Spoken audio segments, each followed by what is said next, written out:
Thank you, ladies and gentlemen. Thank you. I am honored to be here representing the John Birch Society today, and we're going to be speaking today concerning the very important subject, morality and freedom, America's dynamic dual. We talk about the foundations of our nation. There's a scripture that declares, if the foundations are destroyed, what can the righteous do? Our rights come from God. Our rights do not come from the government. The Declaration of Independence, which was signed in 1776, says these words, "We hold these truths to be self-evident, that all men are created equal, that they are endowed by their Creator with certain unalienable rights, that among these are life, liberty, and the pursuit of happiness." Our rights come from God, not the government.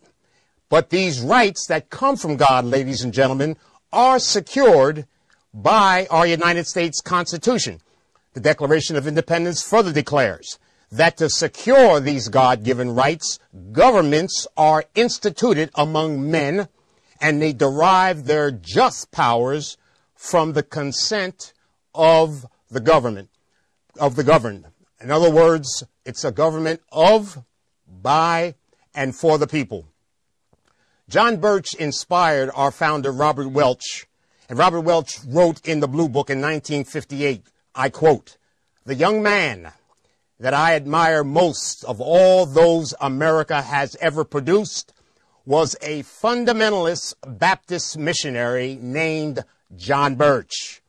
My own obsession with this fight against the increasing forces of evil in the world, which, as already explained, has caused me to give up business, career, and income, and any other prospect of ever having any peace or leisure again during my lifetime.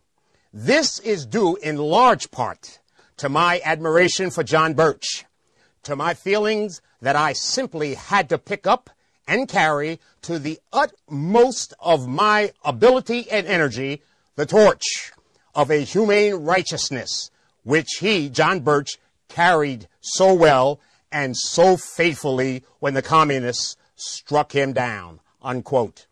Now, what is the purpose of the John Birch Society?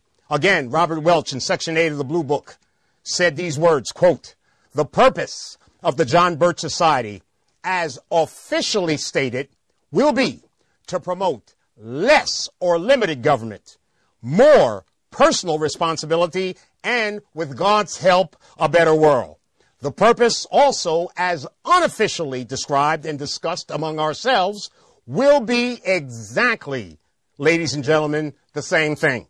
Therefore, our short-range purpose and our long-range purpose and our everlasting purpose is to promote limited government, more personal responsibility, and, with God's help, a better world," unquote.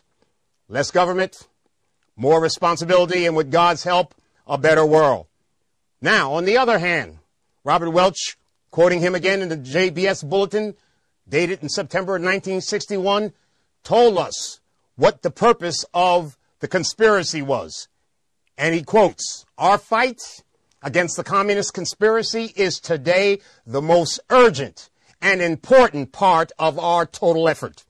But this fight is still purely incidental to our positive and permanent purpose.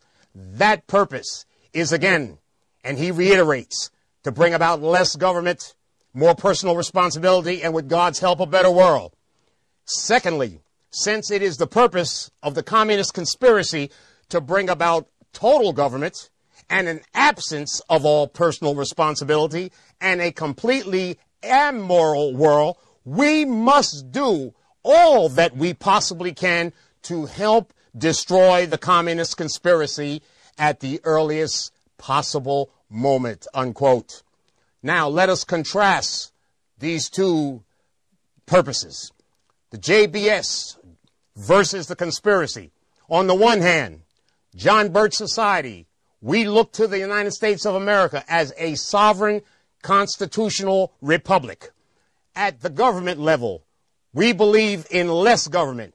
We want a restoration of our constitutional republic.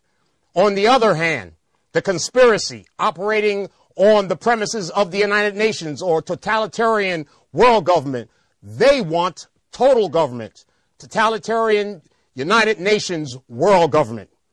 Now, on the second level of the personal level, those of us as individuals in the John Birch Society, we want more personal responsibility. We want an increasing degree of freely, without coercion, adhering to absolute moral principles. Contrastly, the United Nations and the totalitarian world government want an absence of all personal responsibility and zero adherence to any absolute moral principles. And finally, collectively, on a cultural level, we in the John Birch Society want for the United States of America as a sovereign constitutional republic, we want, with God's help, a better world, greater adherence to large and sustaining moral principles by collective citizens in general. Conversely, the United Nations, through the totalitarian one world government, wants just the opposite. They want a completely amoral world. In other words, ladies and gentlemen, zero adherence to moral principles by citizens, leading to chaos and anarchy. Someone may ask, as many people have asked me over the years, why does the John Birch Society have such a negative public image? I don't have all the answers, ladies and gentlemen, to that question. But the few facts I do have, I know that in around 1960, 1961, the communist press in the Soviet Union and the United States initiated an intensive smear attack on the John Birch Society. Later on in 1961, the Council on Foreign Relations that dominates the news media in the United States repeated and amplified the communist smear attack on the John Birch Society. But in the mid-60s, the conspiracy switched their tactics from loud, continuous smears of the John Birch Society to profound silence punctuated by occasional negative articles. We must expose the enemy, and we must save our country. Quoting Robert Welch in the publication Truth and Time in 1966, he says these words, quote, "But the communist movement is only a tool of the total conspiracy. The enemy, which we need to oppose, then expose and destroy in order to save our great nation and our civilization, can properly be identified as the communist conspiracy. But, however, to understand this enemy, it is very important to remember and to understand its roots," unquote.